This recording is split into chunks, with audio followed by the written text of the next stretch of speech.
Bismillahirrahmanirrahim. Assalamualaikum warahmatullahi wabarakatuh. Selamat pagi mahasiswa riset teknologi informasi ilmu komputer S1 ya. Untuk kita bahas terkait proyek UTS untuk sekitar tanggal, sebentar saya cek dulu. Oh iya, tanggal 9 Mei online.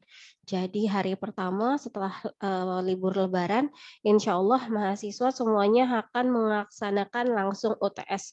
Jadi sebenarnya ini bisa dikerjakan dari sekarang ya.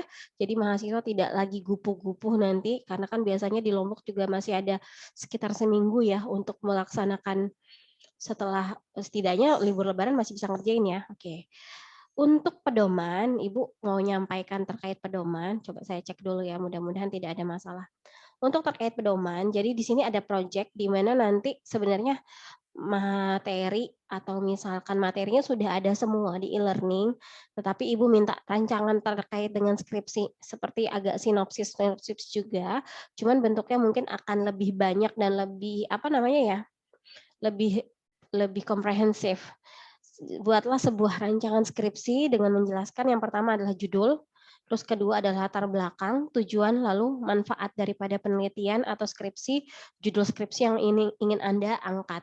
Ya, jadi kan kemarin udah nyari-nyari itu di tugas-tugas kedua sebelum yang paling terakhir sebelum UTS yang sekarang, Ibu kan udah minta untuk mengumpulkan terkait dengan judul skripsi. Nah, dan itu Ibu kasih sampai berdua sampai 3 minggu untuk memikirkan kira-kira judul yang paling enak dan paling cocok seperti apa. Jadi judul yang sekarang yang digunakan di dalam tugas itu sebenarnya tidak resemblance atau tidak dalam artian tidak menggambarkan nanti skripsi Anda seperti apa. Dalam artian kan ini masih belajar ya. Jadi bisa mengambil beberapa judul yang kira-kira sudah sesuai dengan minat Anda, ini Anda sampaikan, Ibu saya mau ngambil judul ini. Jadi silakan dipakai aja dulu.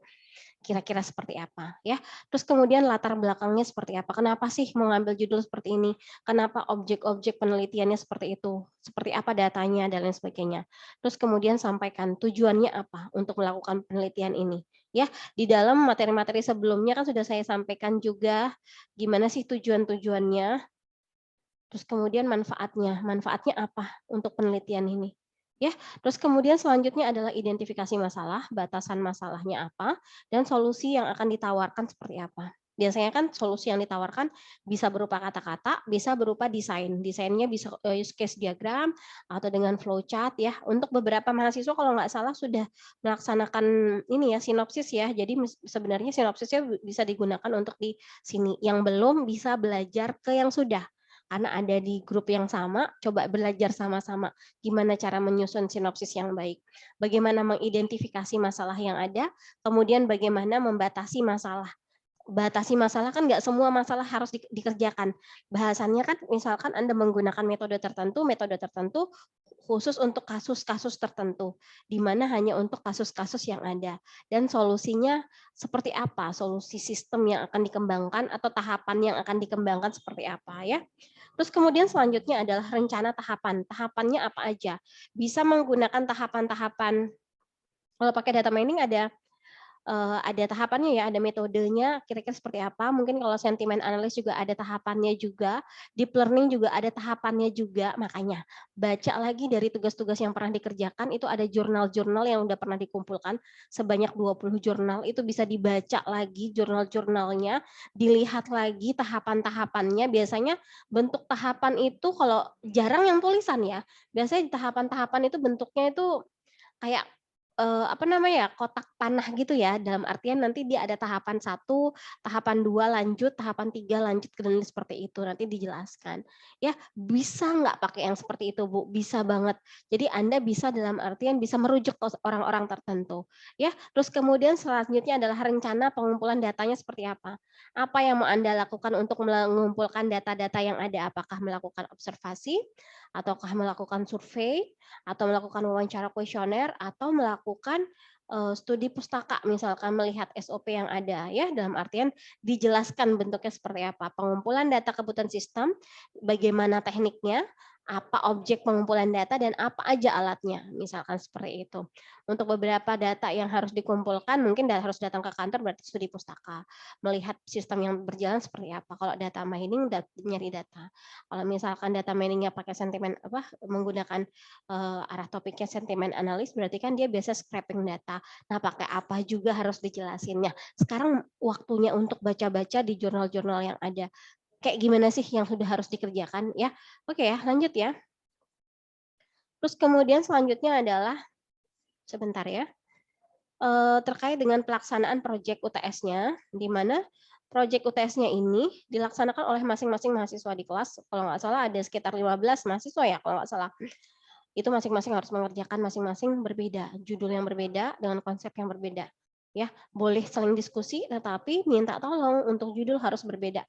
Kalau misalkan tidak mengerjakan dengan baik, bahasannya hanya mengulang isian saja, ya bahasanya gini, mengulang soal itu tidak diperbolehkan oleh ibu. Kalau sampai tidak mengerjakan sama sekali, berarti nilainya hanya 10. Oke, mengikuti pedoman pelaksanaan UTS sesuai jadwal dan dikumpulkan di e-learning dengan format PDF yang dapat dibaca dengan jelas. Minta tolong, walaupun copy paste misalkan seperti itu dalam artian merujuk ke tempat-tempat tertentu, jurnal-jurnal tertentu, jangan sampai berantakan. Atau misalkan main copy aja tapi ternyata kopiannya gambarnya tidak jelas. Kalau gambarnya tidak jelas, Anda diperbolehkan sekali untuk menggambar ulang. Ya, menggambarkan ulang tahapan-tahapan misalkan yang menggunakan gambar ya, digambarkan ulang lagi supaya lebih jelas nyampe ke ibunya. Karena kan kalau di PDF kan biasanya akan blur lagi ya. Nah, jangan sampai blur karena ibu tidak akan bisa baca berarti tidak nilai dengan baik. Dan dokumen diberikan nama dengan NIM dan nama lengkap mahasiswa ya. Jadi sebenarnya pedomannya sih tidak terlalu banyak ya.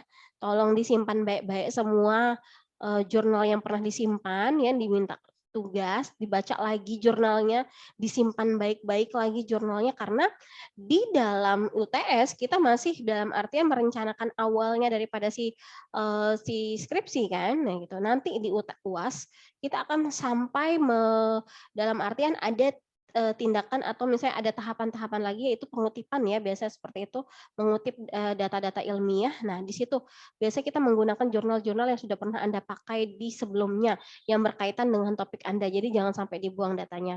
Dan satu lagi, mahasiswa jangan sampai terlambat untuk mengumpulkan.